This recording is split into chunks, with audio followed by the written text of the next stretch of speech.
Good morning. Welcome to the panel on fashion and circularity.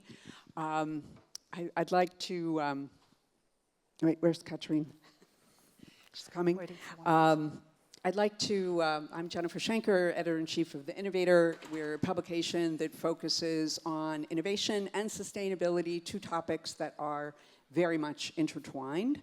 I'd like to take a moment to set the scene by just citing 10 very concerning fast fashion waste statistics from earth.org.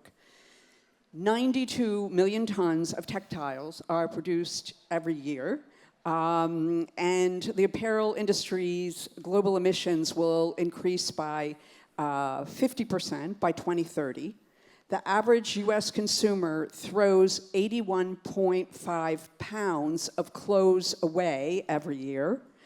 The number of times garments are worn has decreased by 36% in the last 15 years. The fashion industry is responsible for 2% of global wastewater. A lot of that comes from dyeing the clothes. 20,000 liters of water are needed to produce just 1 kilo of cotton. $500 billion are lost each year because of underuse and failure to recycle textiles.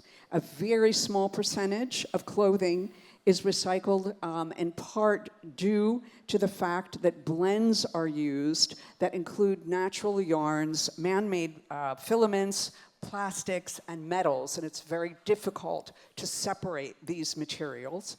Nearly 10% of the microplastics in the ocean come from textiles. 2.6 million tons of returned clothing end up in landfills in the US alone. And maybe the most concerning is that fast fashion is now producing 2 times the amount of clothing that they were producing in 2000. So with that as a backdrop, let's just dive into the discussion of, state of play of circularity in the industry. And I'd like to start with you, Gudrun, as a representative of adidas, which is known for its running shoes and sports apparel. You are considered part of the fashion industry. How are you handling the circularity problem?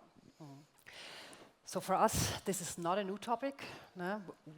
At Adidas, we have started working on creating circular products about a decade ago. The first fully functional running shoe that is a circular product we launched in 2019. After that, several collections, so tens of thousands of products that we call made-to-be-remade products, either apparel or footwear, that are made from one material only. This is a challenge. Yeah, like you said, in the past 20, 30, 40 years, products have been optimized against performance, especially in the sporting goods industry. A running shoe needs to take you through a marathon, or hopefully not one, many. No? Your football jerseys, they need to be functional. They need to have certain composition to enable people to do good sports in them. So for us, going back and actually looking at the material composition and saying we only use one material because we know that one alone can be recycled. The chances are high. No? And this was a decade ago, as I said. So over time, technology has evolved. No? What we have seen is many of our other competitors have done the same thing, just in isolation. Everybody in their basement, in their innovation department, creating what everyone thought is a circular product. This is one of the issues that evolved from that. Circular products are not really defined, and they're not defined as a concept, not yet. However, what happened in the case of our products, we launched all these nice products. Consumers who buy these products, they can scan a QR code on that product that indicates you how you basically can send that product back to Adidas, and we have selected suppliers that accept to receive these products back after use. That's also not easy, because receiving something back after use needs sorting, cleaning, potentially disassembly. It's not an easy process. So after that, this is the nice theory. We know we can make circular products. The issue is really, how do we scale this? how do we collect at scale, how do we sort this at scale, and how do we then make that back into a raw material?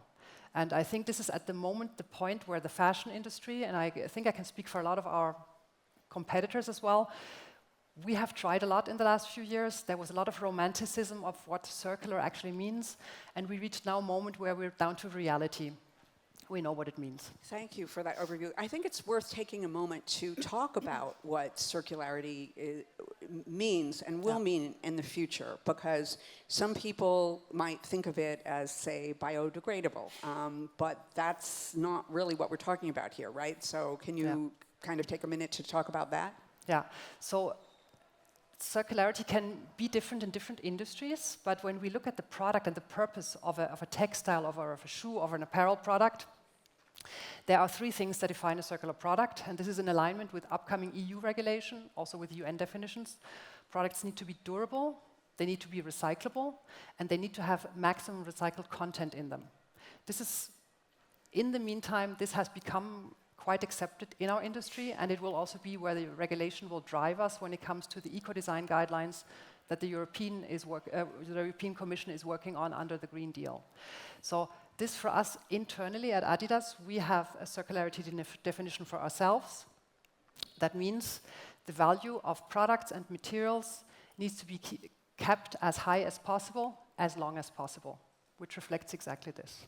But as you've mentioned, it's very hard to scale this without an ecosystem. So with that, I'm going to turn to Katrin, who, you know, Fashion for Good is a platform. You work with adidas. They're one of your founding members. Tell us a little bit about what you do and how you're working with big producers in the fashion industry. Yeah. Maybe a little bit of context of how we came about six years ago, and this concept of pre-competitive collaboration that Gudrun also mentioned. You know, the challenge is so big, the impacts are so big in the fashion industry. You shared all those numbers. That's a challenge that no one organization can solve alone. So collaboration is key. And next to that, innovation is key, because many of those circular principles you can implement with existing solutions, design guidelines, or even if you think of maybe narrowing the range to produce less, some of those are low-hanging fruits, if you wish. These are existing solutions. But innovation is also key. In fact, if you look at carbon and the road to net zero towards 2050, there's an innovation gap of around 50%. So innovation means new technologies, like we will also hear later on from Patrick, and that's what Fashion for Good is really focusing on. So we need to scale, identify, scout, scale those innovations. And the good news is that the last 5 to 7 years, the interest in circularity and innovation really has exponentially increased. And Fashion for Good alone, I think we have now a portfolio of more than 3,000 innovators that we've scouted and screened. We've supported more than 150, and also more and more brands are getting active. There's pioneers like Adidas, but also in other industry segments, we really have folks that walk the talk and can deal with those innovations, because that's not the traditional approach in the fashion industry, that you think of long-term R&D and lead times and taking risks and paying maybe some premiums. So a lot has progressed, but I think the next frontier, to Gudrun's point, is really how do we scale those solutions that really address those impact hotspots. And those are typically technologies that are CapEx heavy, to have a long R&D lead time, which means that at the beginning at least, those innovations also come with a price premium. And that leads then to brands still being a bit more risk adverse and not really going all in with regards to commitments. Investors, Regeneration we see was on stage earlier, they're very active in that space, but the large scale of investors hasn't been completely active. And what we're trying to do at Fashion for Good, kind of try a little bit our secret sauce, we're trying to orchestrate those different actors in a way that we can unlock those barriers to scaling. So we bring brands together, really pioneers, a very select group. There's around 25 of them that we've brought together. We bring them together with the most promising innovators, Renewcell being one of them. We often try to create consortia where we pool demand, so multiple brands really creating a signal of demand towards the innovators with regards to commitments of materials and volumes.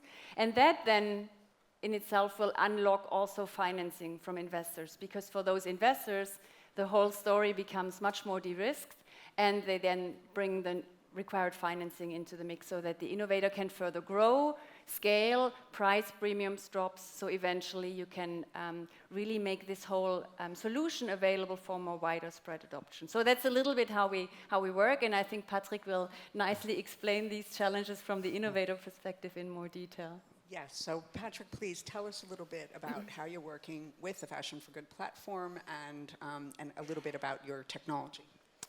Maybe we start with the technology. I mean, we are a textile recycler. We buy today used textiles, and we put that into our plant, and we make a dissolving pulp out of that, which is then sold to man-made cellulosic producers who make new fibers, and they're then spun into new yarns and new textiles.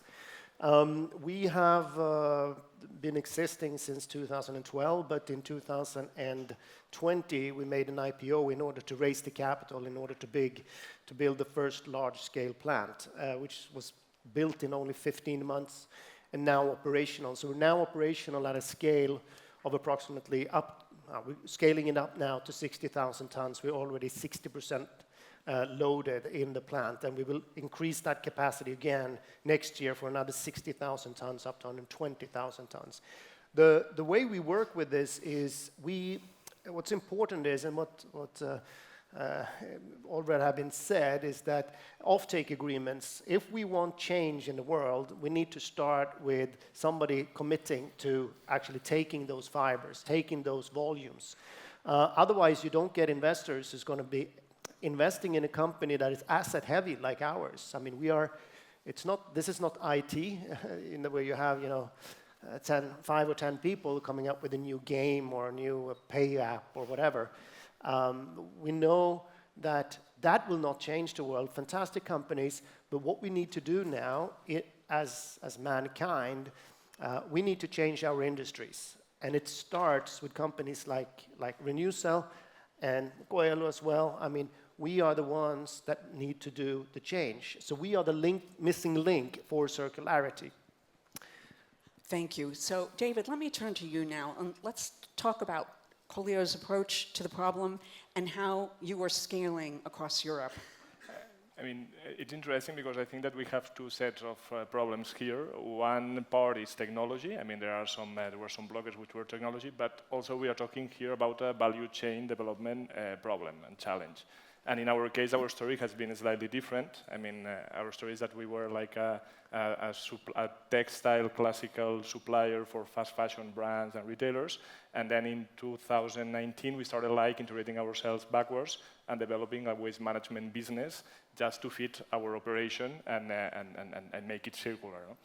So I think that now it's a reality which is based in mechanical recycling of cotton. We are already delivering like garments at scale. It's around 8 million garments with significant amounts of post-consumer materials.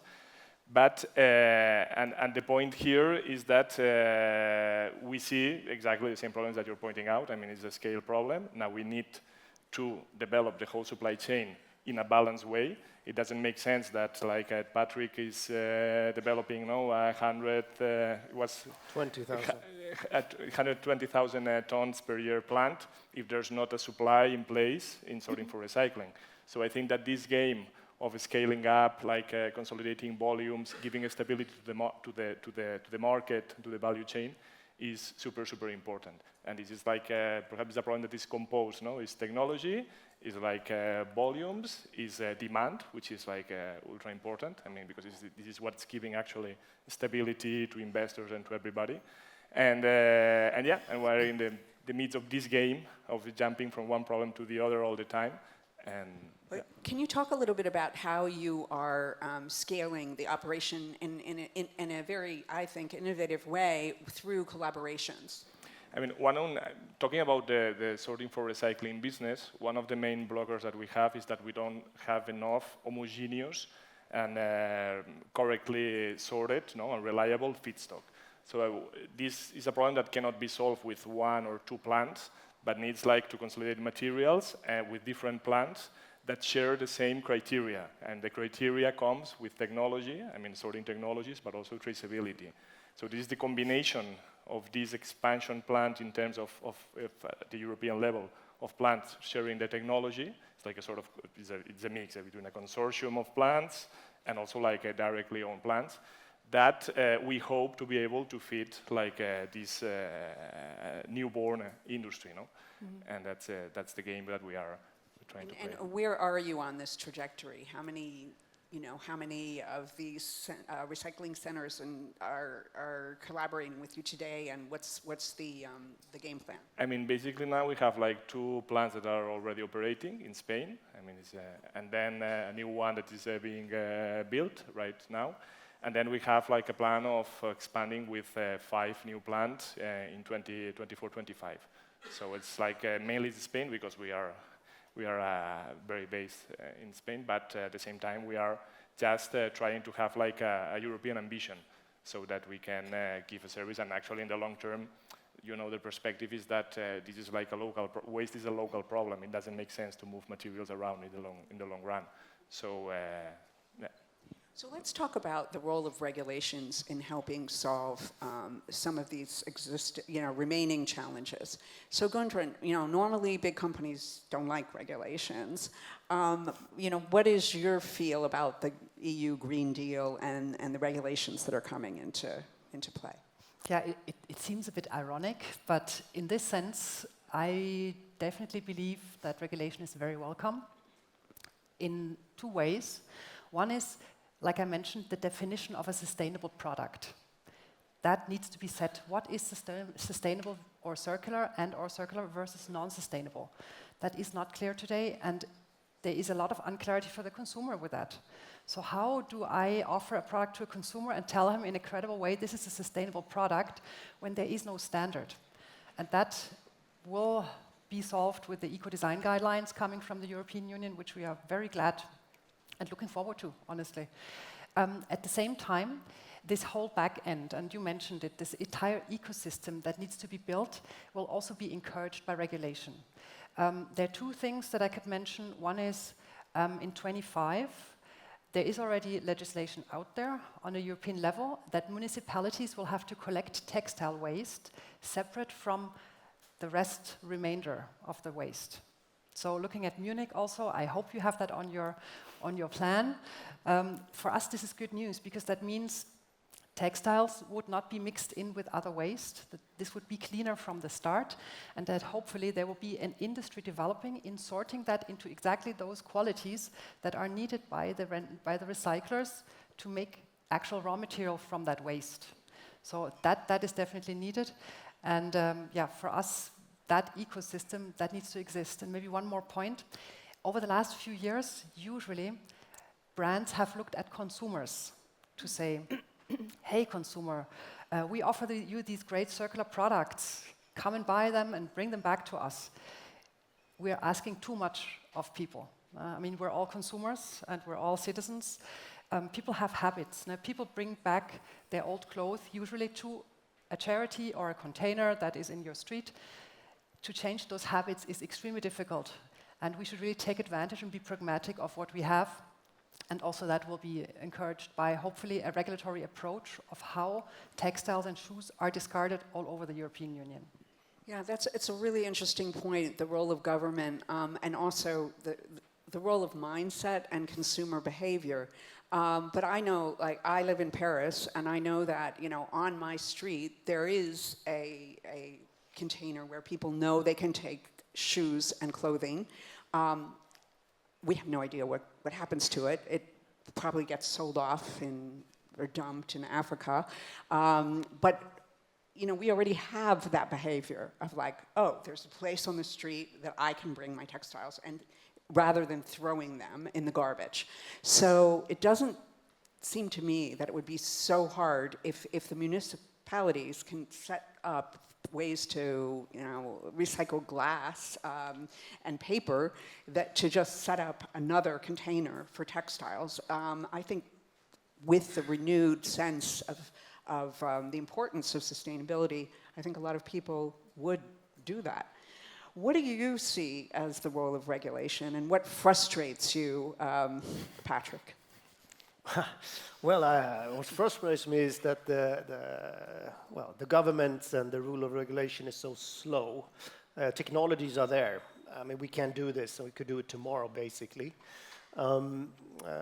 We need to understand that the collection of the textiles actually going to bring a lot of different businesses available. We're going to see companies coming out with sorting technologies. There are already now sorting technologies taking these textiles in, sorting by IR, or AI also coming up now. So it's possible to do that, and it will be a fantastic industry. In general terms, we need to create circularity in everything we do, of course, in consumer goods. We don't have a problem today in gathering and getting the raw materials that we need for the 120,000 ton plant. So we're already buying this, and I think it's also important that they're starting to become companies like ours who can be off-takers. I'm asking for off-take agreements when it comes to the brands, but I'm also willing to give off-take agreements to others who are then developing their technology, who have to invest, and I can set a certain volume with them in order to get them on the way. So I think speed and decisiveness is of essence, really. And why waiting to 2025? Why not getting it done by 2024? Why do we need to have the 1st of January? Why couldn't we do it by summer 24 or so? I mean, we're talking about these problems that we're having, and there's a lot of talk. And you and I talked about before. I've been to these COPs, and I don't go there anymore. It's more frustration than actually actions coming out of that. So I believe that, and as I said in my points, I think the importance here now is to start acting. Technologies are available, business are there, brands are there. We need to get the regulations going and set them, but do it fast. Show some leadership. And,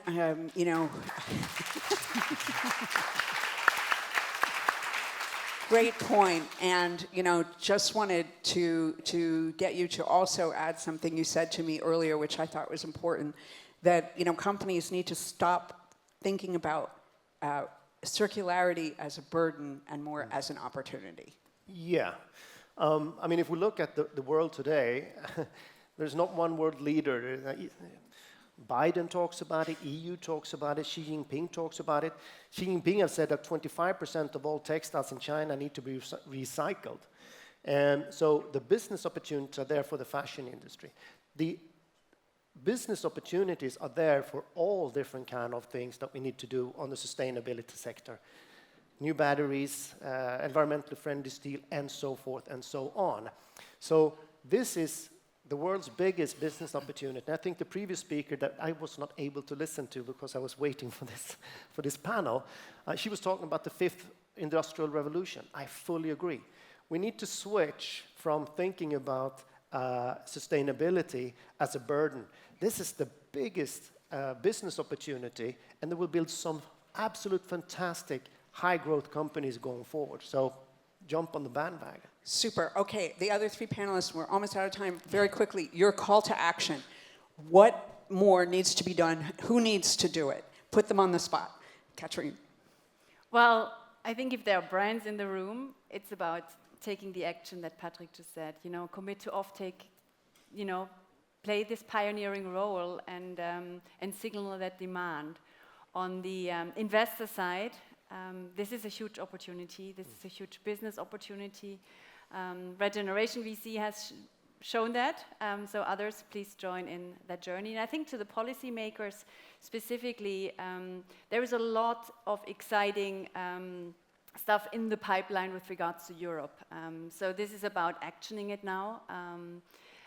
If we think of recycling, you need 2 to tango. You need the collection infrastructure and you need the recycling infrastructure. So I think the Waste Directive and upcoming extended producer responsibility are a fabulous foundation for that. If we look at other parts of the world, US, even Asia, they're looking to Europe. We're a pioneer on the legislation side. So I think a lot is in the making. Now it's stepping up a notch and increasing the speed. Thank you, David. Basically, I agree with what you have said, but I would just focus it from another perspective, which is stability. I mean, regulation, what will bring also is an stability in expectations and allow everybody to position themselves. And this is, nowadays, is something that unfortunately is not there yet. So. Okay, and you have the last word. Yeah, I mean, a lot of this has been said. I fully agree with the regulatory part. If I can say something to other brands, also competitors, this is not the time for a unique selling point. No, that's over. Dreaming about circular products and having your unique selling point in a marketing story, that was in the past. Today, it's about doing it. It's actually quite basic. No? It's about simplifying, it's about standardizing, and about joining the crowd and not being alone doing something on the side. So yes, I would all be for join us. Great. Thank you all. You've all made fabulous points and hopefully inspired people in the audience. Let's have a nice round of applause for them. Thank you.